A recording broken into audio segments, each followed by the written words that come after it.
और prime moon की शुरुआत एक बड़ी खबर के साथ ओमपोरा बडगाम से आपको दे रहे हैं, जहां विरोध प्रदर्शन किया जा रहा है। आरिफा जान की हत्या के खिलाफ ये प्रदर्शन हो रहा है। सोईबुक बडगाम की 30 वर्षीय आरिफा जान थी। दोषियों के खिलाफ सख्त कार्रवाई की जा रही है। बडगाम से इस वक्त की बड़ी खबर आपको दे रहे हैं। ओमपुरा बडगाम में विरोध प्रदर्शन किया जा रहा है। 30 वर्षीय आरिफा जान की हत्या के मामले में यह विरोध प्रदर्शन हो रहा है। आरोपियों के खिलाफ सख्त से सख्त कार्रवाई की मांग यहां पर लोग कर रहे हैं। जस्टिस फॉर आरिफा को लेकर यहां पर विरोध प्रदर्शन किया जा रहा है। आप देख सकते हैं भारी संख्या में लोग सड़कों पर उतर आए हैं और आरिफा जान की हत्या के मामले में सख्त कार्रवाई की मांग को करते हुए यह विरोध प्रदर्शन किया जा रहा है। ओमपुरा बडगाम की घटना है और रुक करते हैं। हमारे सहयोगी ज्यादा जानकारियों के साथ जुड़े हुए हैं। आबिद, मौके से ताजा अपडेट्स।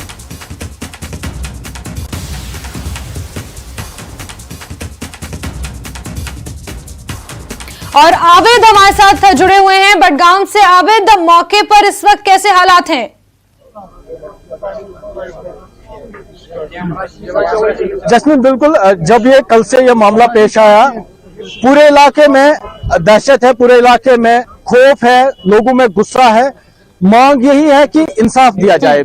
हालांकि पुलिस ने कल्प्रिट को पकड़ा है, लेकिन लोग मुतालबा कर रहे हैं कि उसे सख्त से सजा होनी चाहिए, क्योंकि जिस तरह से ये मामला पेश आया, जो ब्रूटलिटी इस इंसिडेंट में दिखाई गई, क्योंकि कश्मीरियत पे एक दाग लग रहा है, क्योंकि इस तरह के मामला कश्मीर में देखने को नहीं मिल रहे हैं। लेकिन कल जो तस्वीरें सामने आई, जो ये मंजर सामने आया, बिल्कुल इसके खिलाफ लोग आवाज बुलंद कर रहे हैं। लोग लगातार एहतजाज कर रहे हैं, मुतालबा कर रहे हैं इंसाफ की, क्योंकि 30 साल जो ये लड़की थी, ये सोईबुक बडगाम से ताल्लुक रखने वाली थी और यहाँ ओमपुरा के पास ही मोहनपुरा इलाके से, वहां से कल्प्रिट है।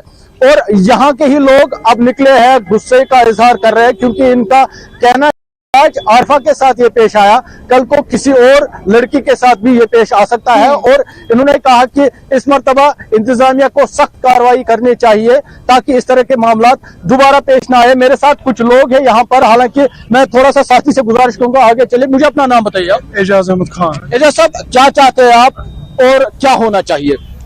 हमारी सिर्फ यही डिमांड है, जो ये कातिल है, क्योंकि ये साबित हो चुका है, ये लाश जो है, जो ये टुकड़ों में लाश बटी थी, ये इसके घर से बरामद की गई है और इसकी आइडेंटिफिकेशन पे इसकी आइडेंटिफिकेशन के बरामद की गई है। अब कातिल तो यही है, इसमें ये अब हमें ये इसमें साबित करने वाली क्या बात है। हम गवर्नमेंट इंतजामिया से, गवर्नर इंतजामिया से यही गुजारिश करते हैं, फास्ट ट्रैक लेवल पर 1 महीने के अंदर अंदर इसकी ये ट्रायल्स जो की जाए और कातिल को फांसी से कम इसे कोई सजा दी गई तो हम पूरा एहतजाज करेंगे। और हमने डिसाइड भी किया है मरकजी औकाफ कमेटी की तरफ से, हम अपनी तरफ से ये केस लड़ेंगे। अब हम चीफ जस्टिस ऑफ इंडिया से भी ये गुजारिश करते हैं कि जल्द से जल्द फास्ट ट्रैक लेवल पर इसकी ट्रायल्स की जाए, ताकि इस दरिंदगी से हमारी आगे जो हमारी बेटियां हैं, हमारी बहनें, वो महफूज रह सके। वरना हम कोई महफूज नहीं, क्योंकि ये दरिंदा सिपत हमारा हमसाया हमारे साथ ही रहता था। हमें बेटे के रूप में और कौन होगा जो आगे ये वाक़या करेगा। इसलिए हम गवर्नमेंट से अपील करते हैं कि जल्द से जल्द इसको फांसी दी जाए। जस्मीन, आपने जो ये बातें सुनी, इनका क्लियर कहना है कि आज आरिफा के साथ पेश आया, क्योंकि सबके घर में बहू बेटियां हैं, कल को उनके साथ भी ये वाक़ा पेश आ सकता है। आप थोड़ा सा ये तस्वीरें देखिए, यहाँ पर काफी लोग जमा है। सुबह से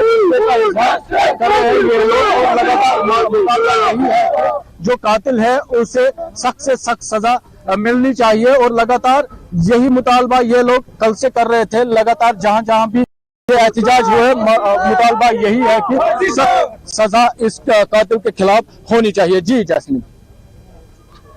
बिल्कुल आबिद, जिस तरीके से इस पूरी वारदात को अंजाम दिया गया है, कहीं ना कहीं दिल्ली में जो श्रद्धा वाकर का केस हुआ था उसी से जोड़कर इसे देखा जा रहा है। जिस आरोपी को हिरासत में लिया गया है आबिद, उससे पूछताछ में क्या कुछ खुलासे हुए हैं?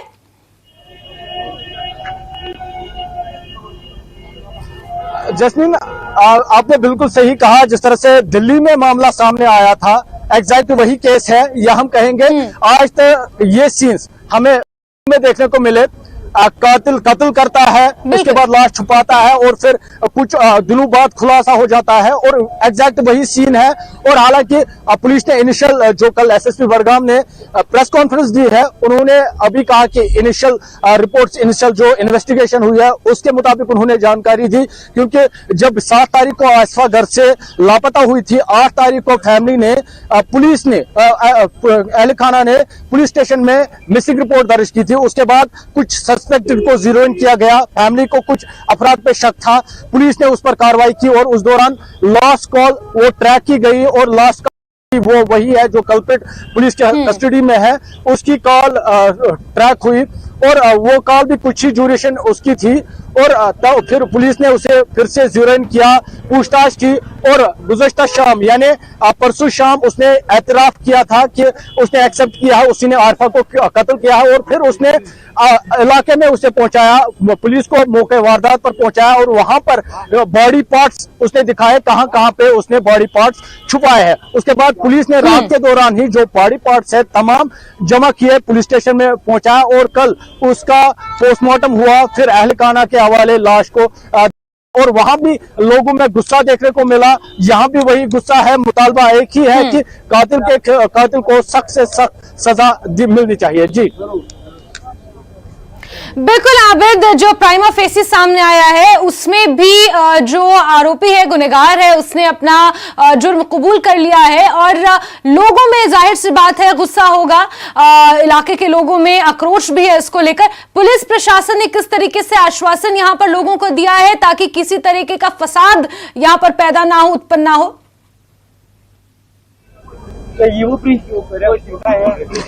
बिल्कुल, अभी शुरू हुई है, जिस तरह से लोगों में शुबा है, या हमने भी कल एसएसपी बड़गाम से ये क्वेश्चन किया था क्या इसमें कोई और मुलव्वस है, हालांकि वहां से जवाब मिला इनिशियल इन्वेस्टिगेशन अभी स्टार्ट हुई है, आगे जाके मजीद तफ्तीश होगी और पूरा मामला बहुत जल्द सामने आएगा और विद क्लियरिटी पुलिस ने यकीन दिलाया है, पूरी क्लियरिटी के साथ मामले को लोगों के सामने रखा जाएगा और बहुत जल्द इंसाफ फराहम किया जाएगा ताकि इस तरह के वाकयात कश्मीर में दोबारा पेश न आए।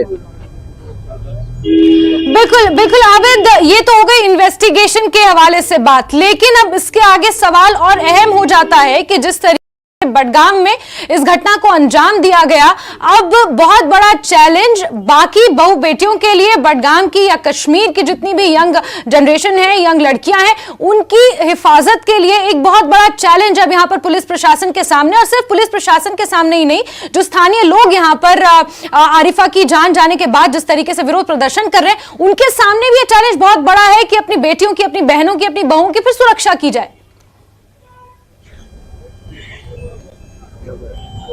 एग्जैक्टली जैस्मिन, ये चैलेंज है ना सिर्फ इंतजामिया के लिए बल्कि आम लोगों के लिए भी, क्योंकि हमने बडगाम में देखा कुछ दिन ही दिन दहाड़े एक सरकारी मुलाजिम को छुरा खोपा जाता है, उसे कत्ल किया जाता है और उसके 2 दिन बाद ये आरिफा वाला मामला सामने आता है। ऐसे में लोगों में बड़ा कंसर्न है क्योंकि सबके घर में बहू बेटियां हैं और जब वो बाहर निकलती है उनको कहीं ना कहीं डर है कि क्या हमारी बेटियां महफूज है, ये डर सबके मन में है और इसी डर के लिए लोग सड़कों पे आए हैं क्योंकि आज आरिफा के साथ ये मामला पेश आया।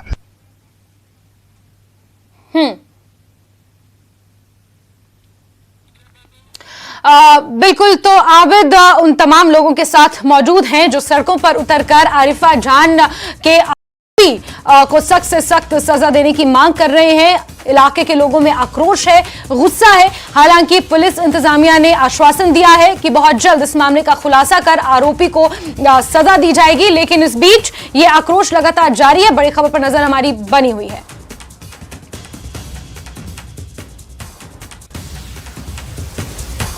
और इसी बीच आगे बढ़ते हुए बात एक और बड़ी खबर की करेंगे। प्रॉपर्टी टैक्स के विरोध में लगातार प्रदर्शन हो रहा है। कांग्रेस ने बड़े पैमाने पर इसको लेकर एक विरोध रैली निकाली है। राजभवन की ओर कांग्रेस मार्च करेगी। सैकड़ों कांग्रेस कार्यकर्ता और लीडर इस रैली में मौजूद रहेंगे। तो आपको बता रहे हैं, कांग्रेस कार्यकर्ता और लीडर एक आक्रोश रैली निकाल रहे हैं। प्रॉपर्टी टैक्स के खिलाफ ये विरोध दर्शाने की एक कोशिश है। राजभवन की तरफ मार्च किया जा रहा है। तस्वीरें भी इस वक्त आप देख सकते हैं। भारी संख्या में कांग्रेस के कार्यकर्ता इस रैली में मौजूद हैं। हालांकि पुलिस बल की सहायता लेनी पड़ रही है। इस आक्रोश रैली को नियंत्रण में रखने के लिए, ताकि किसी अप्रिय घटना को अंजाम ना दिया जा सके, ये फसाद और ना बढ़े। राजभवन की ओर ये तमाम कांग्रेस के कार्यकर्ता, कांग्रेस के नेता मार्च करते हुए नजर आ रहे हैं। हालांकि पुलिस को यहां पर थोड़ा बल प्रयोग भी करना पड़ रहा है। आप देख सकते हैं हाल ही में प्रॉपर्टी टैक्स को लेकर जो अधिसूचना जारी की गई है, उसके खिलाफ पूरे जम्मू कश्मीर में विरोध हो रहा है और इसी विरोध के चलते ये रैली कांग्रेस ने यहां पर निकाली है।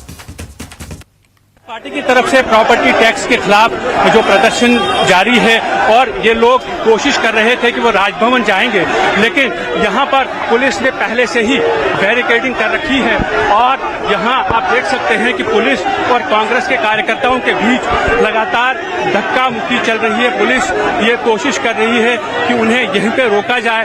फिलहाल जो कार्यकर्ता हैं कांग्रेस के, वो इस कोशिश में है कि वो आगे बढ़े, राजभवन जाएं, जैसा कि कांग्रेस पार्टी का प्रोग्राम है। लेकिन जिस हिसाब से यहाँ पुलिस का बंदोबस्त है, उससे ऐसा लगता है कि उन्हें आगे जाने की इजाजत नहीं दी जाएगी। आप देख सकते हैं लगातार धक्का मुक्की जारी है पुलिस और कांग्रेस के कार्यकर्ताओं के दरमियान। इसमें कांग्रेस के जो यहाँ के प्रदेश अध्यक्ष हैं, वो भी इस प्रोटेस्ट में शामिल हैं और कई जो यहाँ लोग हैं कांग्रेस के कार्यकर्ता, वो भी लगातार यहाँ प्रदर्शन कर रहे हैं और वो कोशिश कर रहे हैं कि वो राजभवन की तरफ बढ़े। लेकिन पुलिस की जानिब से हमने देखा कि कई कार्यकर्ता जो हैं यहाँ पर डिटेन कर दिया गया है।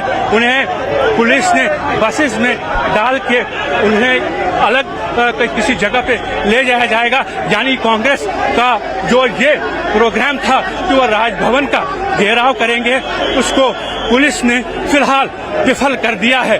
और यहाँ चारों तरफ अगर आप देखें, जो कांग्रेस के कार्यकर्ता हैं वो लगातार कोशिश कर रहे हैं आगे बढ़ने की, लेकिन पुलिस की जानिब से पूरे इंतजाम ये किए गए हैं कि वो वहां तक राजभवन तक ना जा पाए। और यहाँ ये देखें जितने भी कांग्रेस के वर्कर्स हैं उनको यहाँ पर अब डिटेन करना शुरू कर दिया है और ये वर्कर्स जो हैं उन्हें प्रिवेंटिव डिटेंशन के लिए ले जाया जा रहा है, क्योंकि प्रशासन का ये कहना है कि जिस तरह से अगर ये लोग राजभवन की तरफ चले जाते, उससे जो यहाँ का लॉ एंड ऑर्डर है उसमें खलल पड़ सकती थी। यही वजह है कि पुलिस ने फिलहाल इनको यहीं पे रोक दिया है और कांग्रेस के कार्यकर्ताओं को फिलहाल यहाँ आगे जाने की इजाजत नहीं दी गई है। इस तरह से कांग्रेस का जो राजभवन का घेराव का प्रोग्राम था उसको विफल कर दिया गया है।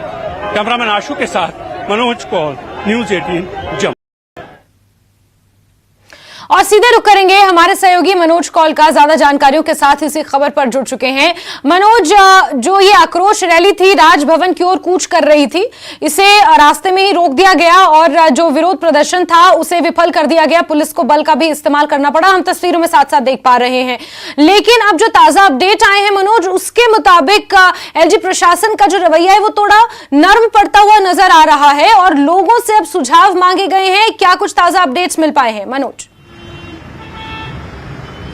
देखिए जैस्मिन, बिल्कुल आपने सही कहा कि जिस तरह से इसमें काफी राजनीति हो रही थी, जितनी भी पॉलिटिकल पार्टी वो लगातार इसको अपना मुद्दा बना रही थी। ये कहा जा रहा है कि जो प्रॉपर्टी टैक्स है वो लगाना लाजिम नहीं है, नहीं लगाना चाहिए था। हालांकि एलजी प्रशासन ने पहले भी एक स्पष्टीकरण दिया है जिसमें ये बताया गया है कि ये बहुत ही मीगर अमाउंट है, बहुत ही कम अमाउंट में प्रॉपर्टी टैक्स लगाया जा रहा है। लगभग 40% ऐसे लोग हैं जिनके ऊपर टैक्स लगाया ही नहीं जाएगा। लेकिन जिस तरह से राजनीति हुई उसके बाद एलजी प्रशासन की तरफ से ये एक ऑर्डर आया है जिसमें आवाम से सुझाव मांगे गए हैं, आम जनता से सुझाव मांगे गए हैं कि आखिर उनकी इसमें क्या राय है। क्योंकि एलजी प्रशासन का ये मानना है कि जो राजनीतिक दल हैं वो शायद अपनी राजनीतिक रोटियां सेकने के लिए इस तरह के जो प्रोटेस्ट हैं या इस तरह की जो डिमांड्स हैं या इस तरह के स्टेटमेंट्स जारी कर रही हैं। अब लगातार कोशिश एलजी प्रशासन की ये है कि लोगों से ही संपर्क किया जाए, जिन लोगों को ये टैक्स देना है उनकी राय जानी जाएगी, उसमें ये कोशिश की जाएगी कि जो लोगों की राय होगी उसी के अनुसार आगे बढ़ा जाएगा। जी जैस्मिन। बिल्कुल मनोज, तो क्या हम ये कह सकते हैं कि प्रॉपर्टी टैक्स के मसले पर ऐसी कोई भी राजनीतिक पार्टी नहीं रही जिसने अपनी रोटियां नहीं सेकी और लोगों को एक तरीके से मैनिपुलेट करने का काम कई राजनीतिक पार्टियों की तरफ से किया गया? हालांकि एलजी ये बार बार बोलते रहे कि बहुत न्यूनतम दरें हैं प्रॉपर्टी टैक्स, और बहुत मिनिमम टैक्स लोगों को देना होगा, जो कि जम्मू कश्मीर के इंफ्रास्ट्रक्चरल डेवलपमेंट या जो डेवलपमेंट प्रोजेक्ट चलाए जा रहे हैं उनके लिए इस्तेमाल किया जाएगा। और बार बार ये कहा जा रहा था कि बिना सोचे समझे, इसका पूरा ढांचा बिना पढ़े ये विरोध प्रदर्शन किए जा रहे हैं, बल्कि इसको पूरा समझना होगा और फिर उसके बाद मुनासिब हो तो ये विरोध प्रदर्शन हो। लेकिन उससे पहले ही हम ये कह सकते हैं कि एलजी प्रशासन ने अपने कदम पीछे खींच लिए हैं। देखिए, उसको हम ये नहीं कह सकते कदम पीछे खींच लिए हैं, लेकिन एलजी प्रशासन की ये कोशिश है, जब वो आम लोगों से सुझाव मांगते हैं उसका मतलब ये है कि वो राजनेताओं को ये कहते हैं कि हम पहले आम जनता से ही, अगर आम जनता को इस पर कोई ऐतराज है, अगर आम जनता की इस पर कोई सजेशन है तो उसको कंसिडर किया जाएगा। पहले भी एलजी मनोज सिन्हा ने ये कहा था कि हम लोगों के पास जाएंगे, हम ये नहीं चाहते हैं कि राजनीतिक दलों के जानिब से जो इस बारे में गलतफहमियां फैलाई जा रही हैं। हालांकि जब उन्होंने डेटा दिया था, पूरा ब्यौरा दिया था जिसमें कि किस तरह के टैक्सेस होंगे, किन को टैक्स लगेगा, किसको टैक्स नहीं लगेगा, उसके बाद उसको जो कंपेयर किया गया हमारे देश के बाकी शहरों के साथ, तो उसमें भी ये कहा गया कि उसके मुकाबले में ये टैक्स बहुत कम है। लेकिन जिस तरह से लगातार इस पर राजनीति हो रही है, जिस तरह से लगातार प्रोटेस्ट हों या राजनेताओं की तरफ से जो स्टेटमेंट्स, उसको देखकर एलजी प्रशासन ने ये कोशिश की है कि अब सीधे लोगों के पास ही चला जाए, उन लोगों के पास जिन्हें ये टैक्स देना होगा, और वो ये कोशिश की जाएगी जो लोगों के सुझाव होंगे उसके बाद ही आगे बढ़ा जाएगा। अगर लोग ये कहते हैं कि जिस तरह के टैक्स लगाए गए हैं इसमें किसी तरीके की कमी होनी चाहिए, हालांकि प्रशासन जो है वो लगातार ये कहता आया है कि जो प्रॉपर्टी टैक्स अगर ना लगाए जाए तो गवर्नमेंट ऑफ इंडिया की तरफ से जो फंड्स आने होते हैं यूएलबीज को, जो चाहे वो म्यूनिसिपैलिटीज हो या म्यूनिसिपल कॉर्पोरेशन हो, उनको जो फंड्स आने हुए तब तक वो फंड्स नहीं दिए जाएंगे म्यूनिसिपैलिटीज को जब तक कि प्रॉपर्टी टैक्स लगाया नहीं जाता। यानी अगर प्रॉपर्टी टैक्स लगाया उसके बाद फंड्स आएंगे और जो हमारे टाउन्स हैं और यहाँ के जो शहर है उनकी सूरत बदल जाएगी। लेकिन जिस तरह से इस पूरे मामले पर राजनीति हुई है, अब एलजी प्रशासन ये कोशिश कर रहा है कि आम लोगों से राय जानी जाए, ताकि जो राजनेताओं की तरफ से जिस तरह की, जैसा कि उन्होंने बार बार ये कहा है कि गलतफहमियां फैलाई जा रही हैं, उन गलतफहमियों को दूर करने के लिए अब आम लोग जो सुझाव देंगे उन्हीं सुझावों को देख के आगे बढ़ा जाएगा। अगर लोग ये कहते हैं कि ये ज्यादा अमाउंट है या इसमें किसी तरह का फेरबदल होना चाहिए तो उस चीज को कंसिडर किया जाएगा और उसके बाद ही जो अंतिम फैसला है वो लिया जा सकता है। जी बिल्कुल, यानी कुल मिलाकर हम ये कह सकते हैं मनोज की एलजी ने ये कोशिश की है कि जो राजनीतिक पार्टियां लोगों को मैनिपुलेट कर रही हैं, इन्फ्लुएंस कर रही हैं, उससे बचा जाए और लोगों से सुझाव लिए जाएं। मनोज, किस तरीके से सुझाव लोगों से लिए जाएंगे? किसी पोर्टल की शुरुआत की जाएगी या फिर लिखित में, या किस तरीके से ये सुझाव जनता से लिए जाएंगे एलजी प्रशासन द्वारा?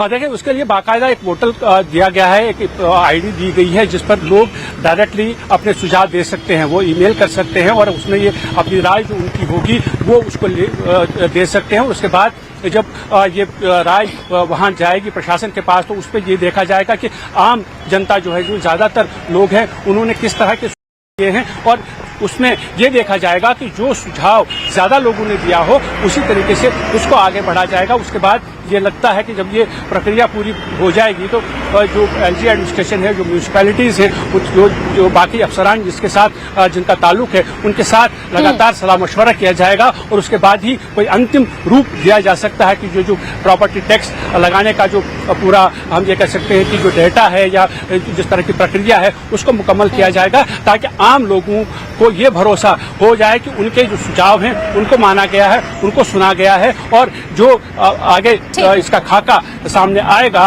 लोगों के हित में ही होगा। जी जैस्मीन। बिल्कुल मनोज, तो जिस तरीके से लोगों के मन में प्रॉपर्टी टैक्स को लेकर आक्रोश बढ़ता जा रहा था और लगातार विरोध प्रदर्शन लोग कर रहे थे, जम्मू बंद की कॉल भी इसी के मद्देनजर की गई और उन्हीं सब चीजों पर विराम लगाने के लिए एलजी प्रशासन ने यहां पर ये ठोस कदम उठाया, which looks like fair enough. Manoj, बहुत शुक्रिया तमाम जानकारियां दर्शकों के साथ साझा करने के लिए। और खबरें अभी बाकी हैं, लेकिन प्राइम नून में वक्त एक छोटे से ब्रेक का।